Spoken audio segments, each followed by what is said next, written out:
Hi, hey, hello, how's it going? It's Emily, and today we're going to be starting another vlog for the month of October. And in October, we are spinning a spinner wheel to determine the order of the books that I'm reading that are on my TBR for the month. So be sure to check out my TBR video to see what books are on my radar this month. And I did actually just yesterday spend for Immortal Dark, so that was towards the end of the last vlog, but unfortunately I realized I need to separate the spin for this one and actually reading it into two separate vlogs because there's no way I'm going to finish this today. I just started it, and tomorrow we are heading out. It's a long holiday weekend, and one of our favorite places to go for a long holiday weekend is to Shenandoah Valley and do some hikes, go to some wineries in the area, just hang out. And so we're actually going to be taking a train ride through Shenandoah Valley. So that should be really cool, especially in October. So, I wanted to include that in a new vlog and bring this with me since I won't be able to finish it today. So I'll need to include this in a new vlog. But I also need to figure out what other book to take with me because I can't just take one. That's against the rules. So we need to figure out what other book I'm going to be taking with me. And oh, oh, oh my gosh. We're going to be taking Alchemized, which is a chunker of a book. It's a chunker. Should I actually take the physical one, or should I just have it on audio and not take the physical book with me this weekend? Anyway, we'll figure that part out, but I'm so excited for Alchemized. So I'll be doing that one next after Immortal Dark, and that's a good one because I actually really did need to get another one that was actually on the TBR to accomplish the prompts that I got in my TBR game. Immortal Dark is not one of those, and I think I might be able to trade finishing a series. I put the Keeper of the Night series on there to finish, but I did just finish the Forest of Souls series, so I could have gone either way with that one. So maybe I'll count the Forest of Souls for that prompt.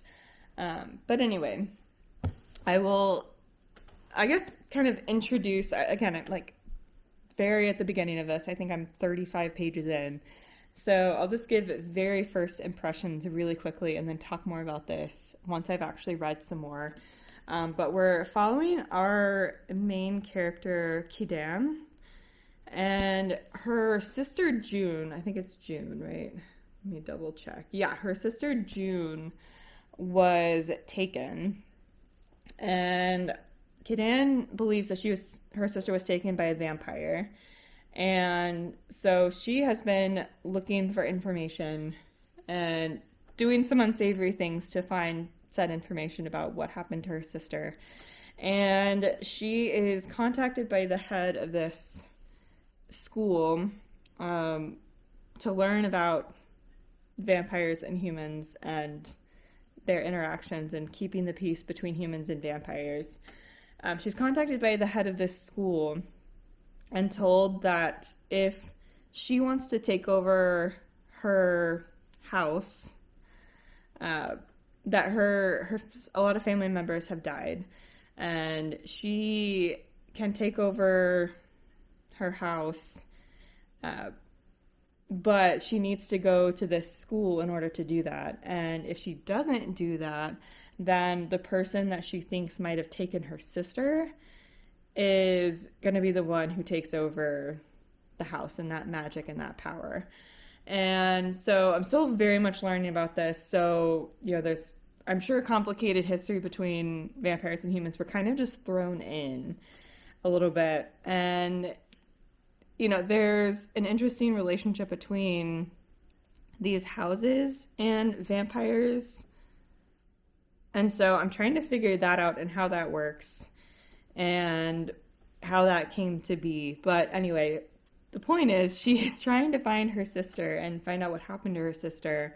And she believes that going to the school will help provide answers, but also ensure that she can take over her house and that magic rather than the person that she thinks took her sister. So she's convinced that this vampire has been killing off her family in order to be able to take over this house and this family's magic. And so she definitely wants to stop them from doing that. Anyway, I'm intrigued so far. I'm enjoying the writing. Again, I do kind of feel like I've been thrown in a little bit, so there's definitely some things that are kind of confusing or that I have questions about, but hopefully those will get answered, because again, I'm only 35 pages in, so that's not necessarily a bad feeling to be having right now. So, yeah, I will check in once I have read more of this one. And then we'll be going to Shenandoah Valley. So it should be a fun weekend. I'm excited. And I'll see if I bring Alchemized with me, the chunker that it is.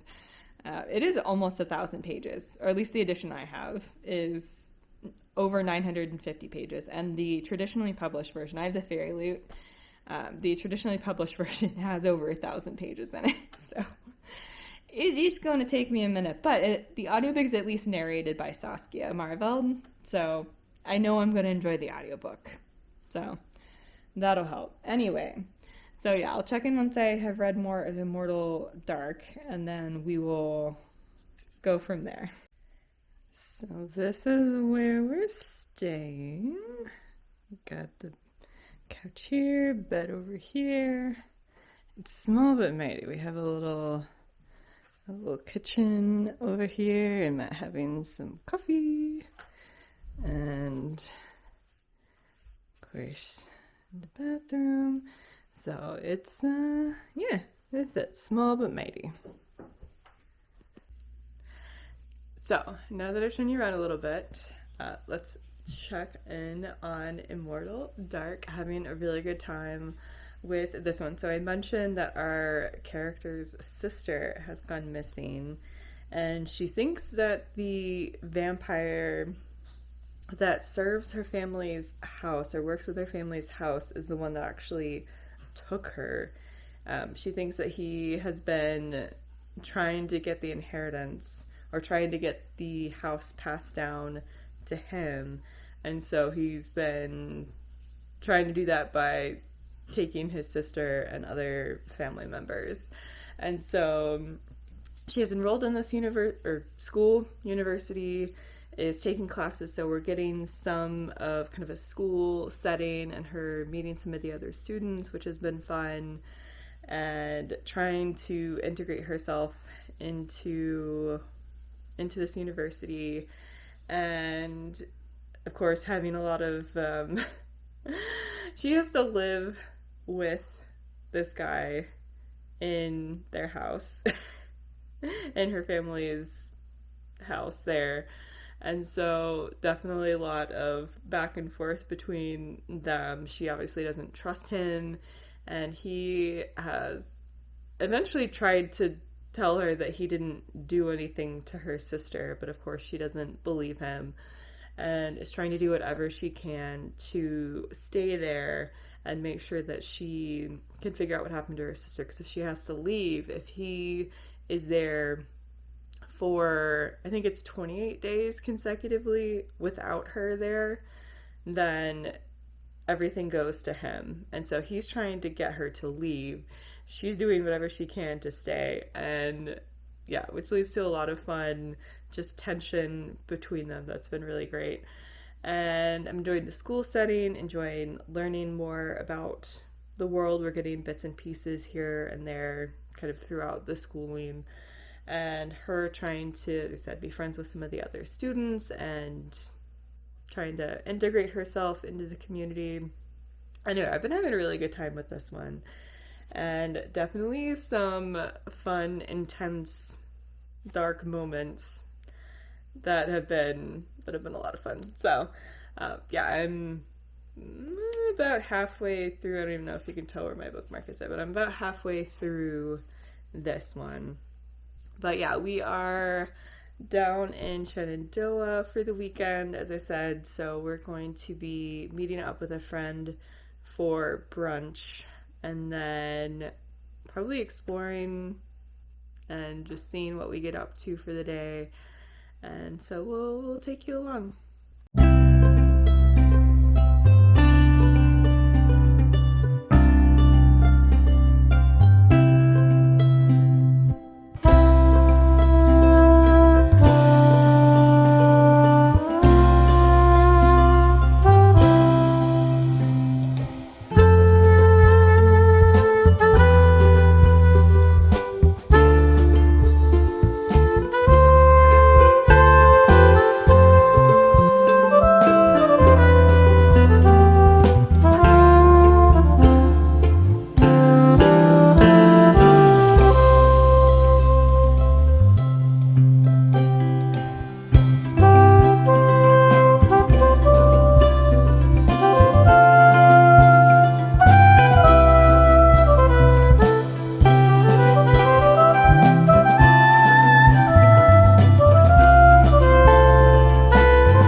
All right, so let's catch up a bit. So it is after our trip. We got back on Monday. It is now Wednesday.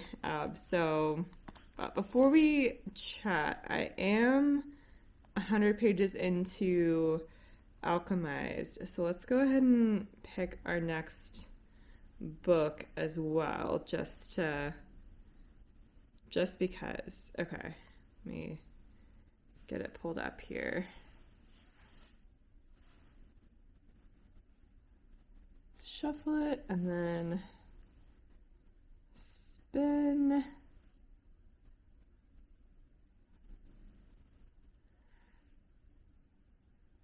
Let's see. Ooh, the Raven Scholar. Perfect. Okay. So that'll be lovely. Oh, actually, I need to take that one off the wheel now. Okay. So we're going to be doing the Raven Scholar next. But anyway, let's catch up. So we had a really lovely weekend. We went down to the Harrisonburg-Staunton region in Shenandoah. And I have been reading Immortal Dark. That's what I read while I was there. Or I didn't actually get much reading done while we were there, but I read little bits of this while we were there. And Friday we just headed out and had some dinner, went back to the Airbnb, and caught up on the latest episode of Great British Bake Off. And then Saturday we met up with a friend, had some waffles, did a little bit of book shopping, walked around a bit, and then we went to, there's one place we always go when we're down that way. It's the Green Valley Book Fair. Again, if you're ever in that area, a must go-to place. And so we stopped by there, stopped by a winery and a brewery, and listened to Matt Johnson. Apparently was on The Voice. I don't know. I don't watch any of the singing competitions, but he was there performing. He was so good. And we stayed and listened to most of his set. Like, he was so, so good. And then on Sunday, we went to Buc-ee's for breakfast, went to a used bookstore, went on a train ride, which was part of why we were down there in the first place, was to take a train ride through Shenandoah. So those are some of the clips that I got. And then we just had some dinner, went back. I've also got to mention Saturday night, we did finally watch K-pop Demon Hunters, which was absolutely delightful. Absolutely loved it. Those songs are so addicting. But let's talk about the books, who maybe did something to her sister, but she's trying to find out more information. And I don't want to say too much more about the plot, but she needs to kind of go deep into this vampire world in order to get some clues as to what happened to her sister and try to figure out what's going on. There are several deaths that could potentially be related that are going on. And so, she's wrapped up in this mystery that's kind of becoming more and more of a threat to everyone, and is trying to yeah, figure out what happened. I love the mystery. I love the dynamic between Kadan and the vampire that was in this house. Their dynamic, their banter was great and a lot of fun. So I am definitely looking forward to reading the next one in that series. So I am 150, almost 150 pages into Alchemized, as I mentioned, and this one is dark. So check trigger warnings before reading this one if there's anything that you think might bother you, because it's probably in here. And this is just, even in the first 150 pages, there has been a lot, and I'm sure there's going to be even more throughout the story. So check trigger warnings. We follow Helena, and there's been a war in this world.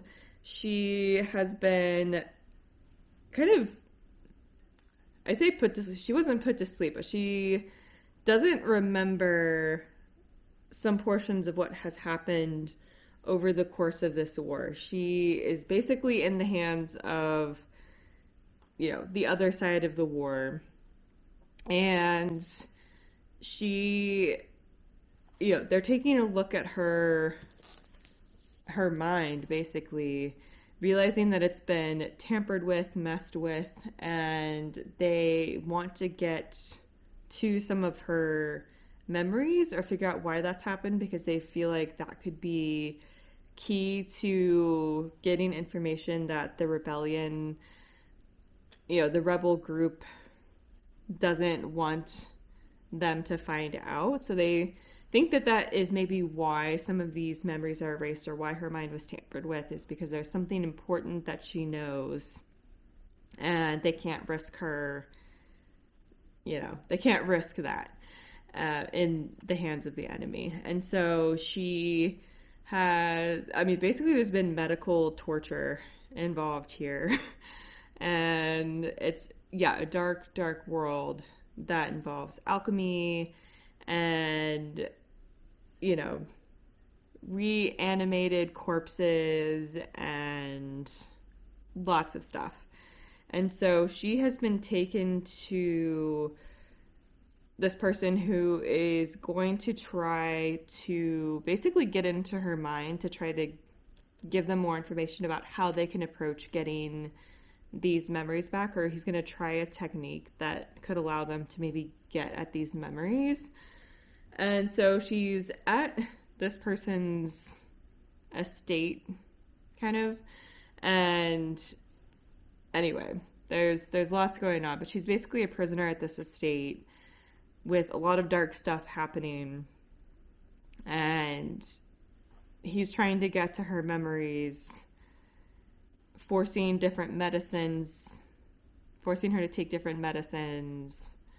Anyway, so that's kind of where I'm at so far, and we'll keep going with this one. The writing is so good, though. I'm definitely intrigued to see what happens. So definitely, I say enjoying isn't the right word, but I'm definitely intrigued to keep going and see what's going on there. So let's quickly go over what I actually got at these bookstores. So this is the one Inheritance Games book that I didn't have. This is the short story collection. So I found this for very inexpensive, and so I wanted to go ahead and get that. I did see the next couple of books in the Finley Donovan series, so I wanted to go ahead and grab these. I have the second one and need to read it, and now I've got these two as well that I'll be able to have lined up. I did see this is a historical fiction, the Air Raid Book Club. It just sounded super interesting, and so I wanted to give this one a go. And they also had Libba Bray's new book. This is also historical fiction, and it follows multiple timelines, actually, or multiple times. 2020, 1980, and 1939. And so we're following different threads through these different times. But yeah, they had Libba Bray's new book, so I had to get this. And I've also been waiting for this book to be at this bookstore to find a used copy of it. None of this is true by Lisa Jewell. I've heard great things about this one, and so when I saw it, I was like, yes, this is what I've been waiting for, was for a less expensive copy, because I don't tend to want to buy thrillers in particular full price. So I tend to either get them from the library or get them used or otherwise inexpensive. Because there's, at least for me, just less reread value usually. And so it's usually dicier as to whether or not I'm going to keep it. This is the one Holly Jackson book I haven't read, and so I wanted to go ahead and get this one. I've definitely enjoyed Holly Jackson's work, and so I wanted to go ahead and pick up the one book of hers that I haven't read. And I'm not sure if Fairy Loot is going to be doing an edition of these, but just in case they aren't, this is the next one, the first book in the second duology of the Crowns of Nyaxia world. So this is the one that's following Mish. And so I want to continue on with that series. So this one actually wasn't from the Green Valley Book Fair, but this was from one of the local independent bookstores. Is it the Dragon Bookshop? I think it's called the Dragon Bookshop. Anyway, it had dragon in the title, and I was like, we have to stop in here. And so I wanted to go ahead and get Mate by Ali Hazelwood. I'm caught up, with the exception of this, I'm caught up on Ali Hazelwood books, and so I have to get the latest one. And I enjoyed Bride, so I'm very excited to read that one. I got Wooing the Witch Queen. This is a cozy fantasy, so when I'm in the mood for cozy fantasy, then this could be a good option. This is from the Green Valley Book Fair. I also, from the Green Valley Book Fair, got So Let Them Burn, and this is a dragon fantasy, so say less. And then I also got Sweet Nightmare by Tracy Wolff. So this one sounded really interesting, and I think follows a school setting, which is always fun to follow a magical school. So, and then the other book that I got at that Dragon Bookshop other than Mate was To Shape a Dragon's Breath. And this one also follows a dragon school. Well, follows, the other one's not a dragon school, but it follows a school. And this one's specifically a dragon school, or a dragon academy, that is run by the colonizers. And our indigenous main character is, I think, enters this school and needs to kind of make her way through this school. So lots of great stuff. Too many books. Anyway, it's fine. So yeah, that's what's been going on. And I will keep you posted on how Alchemized is going and kind of check in throughout my progress and see if this book destroys me like it's been destroying everyone else. Anyway, yeah, we'll chat more once I've read more of Alchemized. So it is now Friday. We just had our vaccines yesterday afternoon, so today is definitely going to be a rut on the couch, be a couch potato kind of day. I'm already starting to feel kind of blah, and Matt is still sleeping for the same reason. So it's going to be a slow, chill day. But I did want to check in on Alchemized. So I am I've read this chunk here. So I'm in the ballpark of halfway through. Having a really good time with this one. Good time. Whatever. It is very, very dark. Again, I will repeat that you should check trigger warnings because it is very, very dark. Probably the darkest book I've read. But the writing is gorgeous. The characters, I think, are really well done. The world is intriguing. I will say, I feel like, and I don't know if it's just me, maybe just not quite following something. The magic, I feel like, is a little hard to follow sometimes, or I'm not like fully grasping how it works.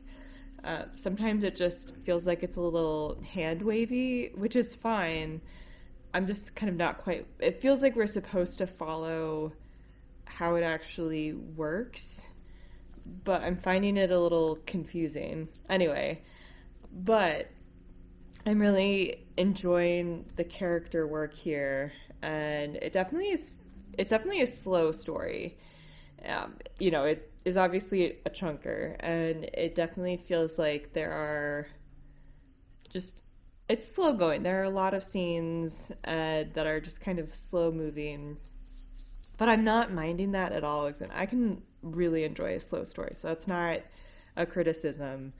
I can definitely see why some people might say that there are bits that could be edited down, but I'm enjoying the writing and feel like the story is really well done so far overall. So I'm definitely looking forward to seeing where this is going. So I gave kind of an intro of what's going on, that she is kind of in enemy hands and memories have been altered. They're trying to figure out how to get those back, and she's trying to figure out how to prevent that from happening. So that's part of one of the triggers here, especially towards the beginning.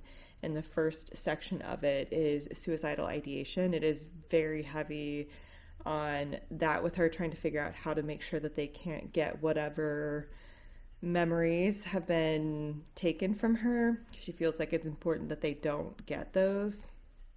So that's definitely one huge trigger.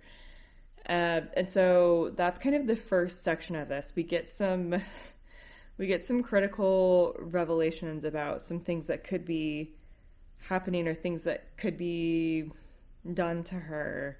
And then we actually go back in time. So the first section is kind of establishing that situation of her memory loss. And then we're actually going back to her being a healer and, working hospital shifts in this war and, working with the resistance and, some of the characters that she knows there, we're getting to know kind of back, I think it's like 4 years earlier.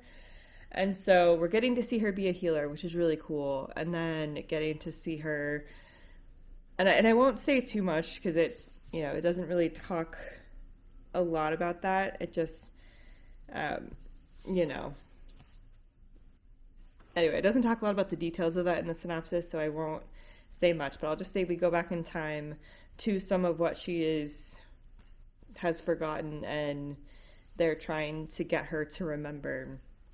So we're going back and seeing her in the war as a healer. She has a mission to try to work with someone who wants to be a spy for the resistance. And anyway, so she is doing a couple of different things, and so we're seeing her go through her day-to-day life doing those couple of things and basically just helping do what she can. And that's all I'll really say about that section. But I just will say the character work I feel like is really well done, and just kind of the atmosphere and vibe of the world I feel like are really well done. But as I said, the magic has been a little bit confusing, at least for me. Maybe I'm the only one. Let me know if I'm the only one. Anyway, so that is a kind of halfway check-in. We'll see how much I can get read today. We're probably going to just lay on the couch and watch some things, but I imagine we'll also probably just get some reading done as well. So hopefully I'll be able to get a good chunk of this in today. But anyway. So I have finished Alchemized. I think this one was beautifully told. I think the writing was gorgeous. I think I was feeling everything that the author wanted me to be feeling. I still stand by sometimes the magic just, I don't know, at least not being explained in a way that I was always following in detail or like actually understanding how it was happening. But still, I think a beautifully told story, very emotional, again, very dark and full of triggers. And we're following the perspective of, or, fundamentally a war story, right? But we're following it from the perspective of someone who is not directly on the front lines. So she sees the war from her lens through what's happening in the hospital and the healing that she's doing.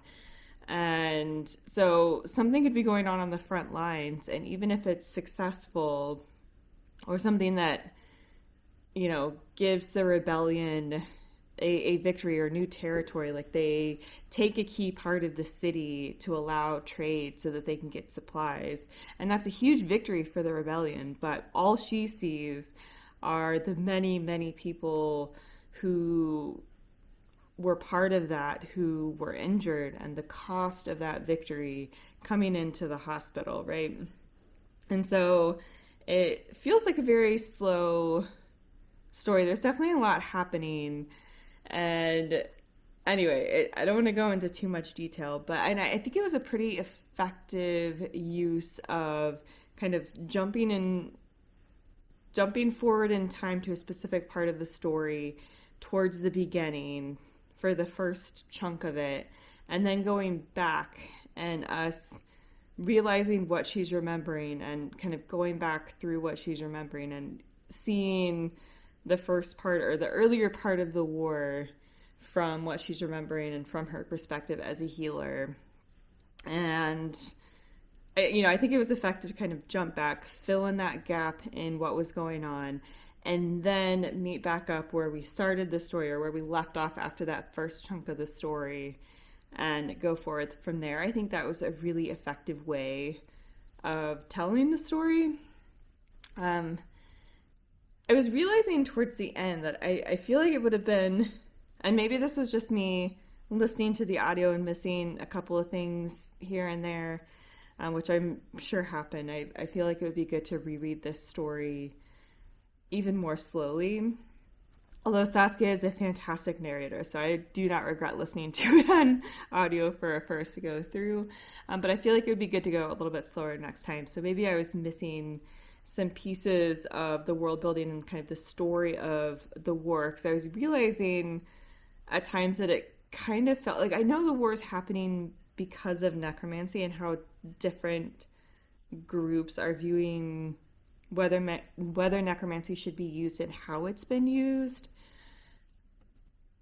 But it still seemed kind of ambiguous about, like, well, who was fighting, how, and we know some of how that started, but just who's fighting, how that started, what are they fighting for, and just kind of some of those details of the war. Again, we do get those pieces, but I don't know, I was realizing towards the end that I feel like there could have been more.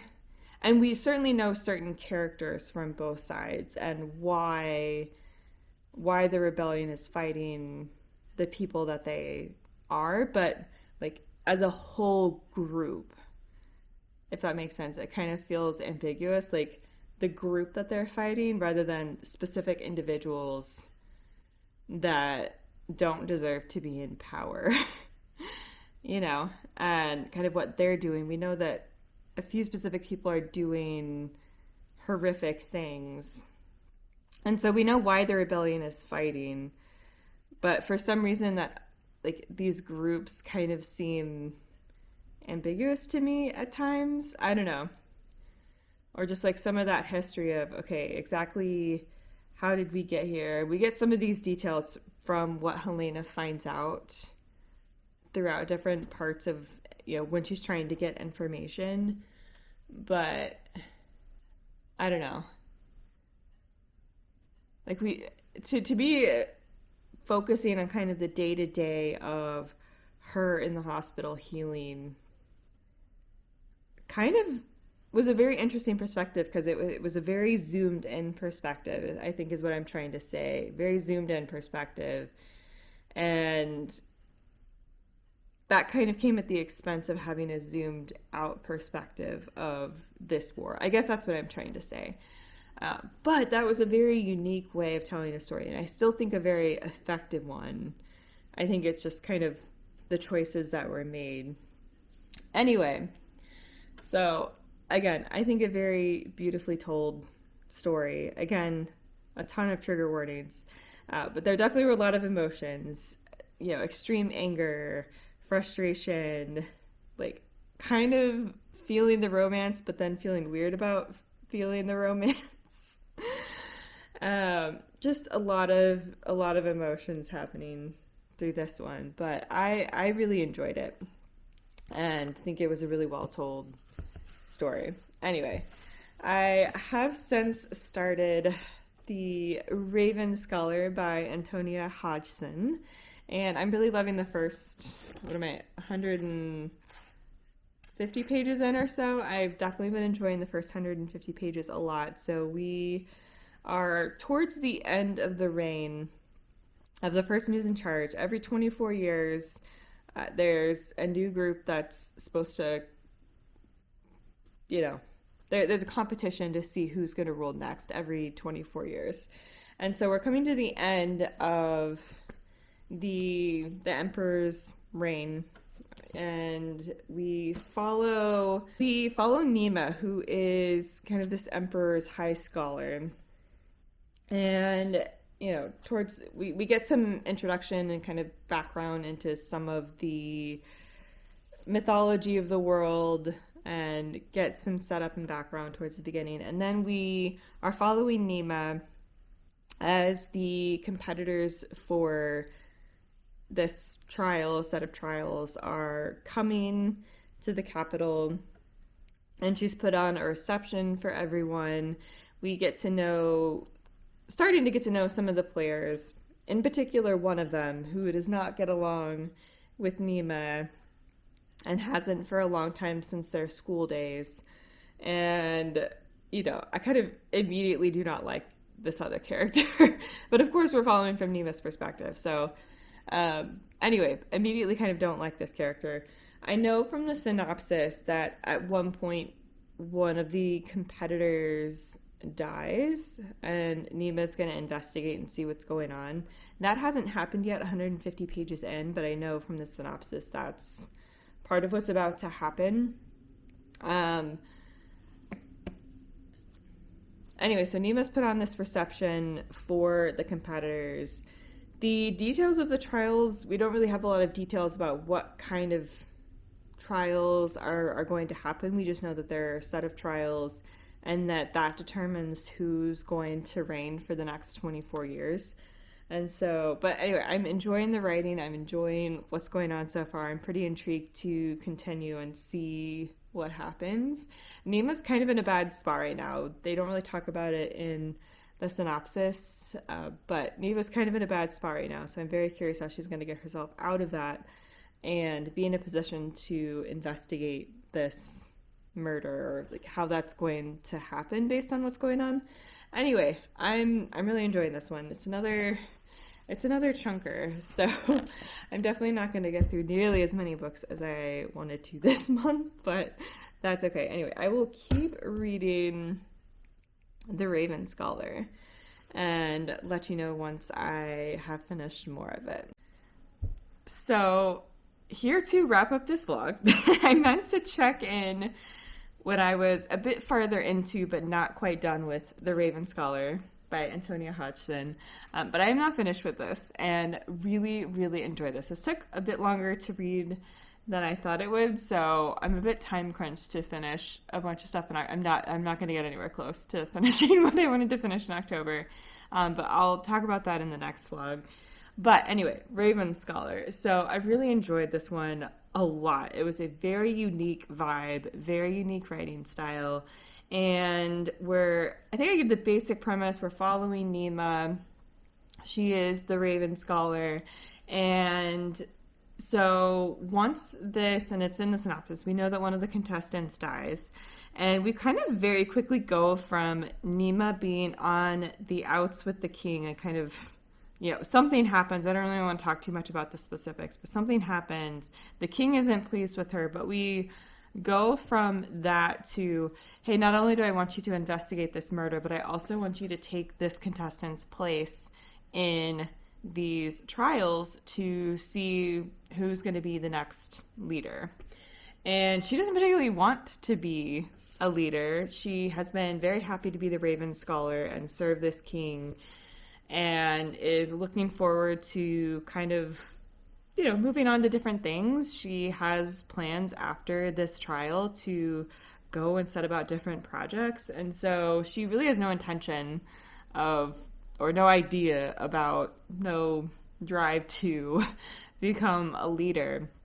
But the king wants her to take this contestant's place while she's investigating the murder. And so, she's trying to move this investigation forward. There are these trials happening, and there are different groups. So, she is in the Raven group. There are different groups, the Tiger group, the Dragon group. And so there are different groups. And each group kind of has a trial associated with their group that has something to do or tests for the characteristic that is predominant in or that group is known for. So the Raven Scholar or the Ravens are known to be very intelligent, and so their trial is actually kind of a written test, like going back to school, taking a test kind of situation. And there are tests for physical strength. There are tests for, how you try to help other people. Anyway, so there are different kinds of tests that test for these characteristics that are important in being a leader. Anyway, so she's going through these trials. There are also different fights that happen as part of the trials. Like the contestants also physically fight each other and kind of need to demonstrate physical prowess. Anyway, and so, she's kind of thrust into this. She has been the Raven Scholar for a good while, but she is not at all prepared to do everything that these trials test for or work to. Anyway, she's not prepared at all. And so she is freaking out, trying to figure out how to get through these trials. She's not necessarily trying to win. She's just trying to do her best and serve her king and try to figure out this investigation and just try to... She's just doing her best.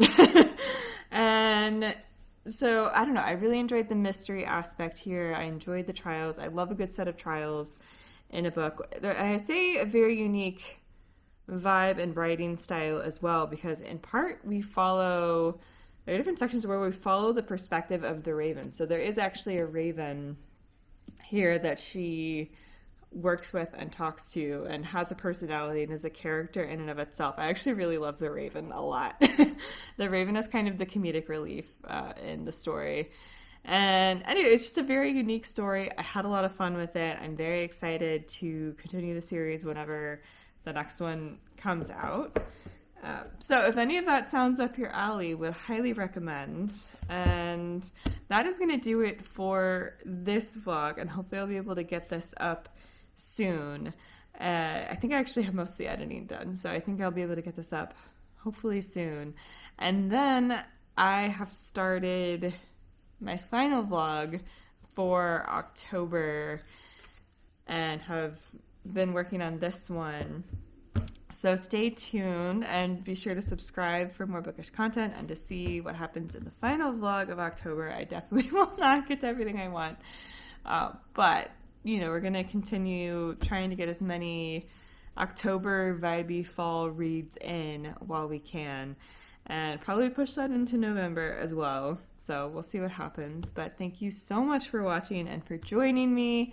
And in addition to subscribing, be sure to follow the link to my Instagram and follow me there and see if I can ever be consistent about posting. And I will also leave more information about how you can support the Black Lives Matter movement. And I will see you in the next one. Bye.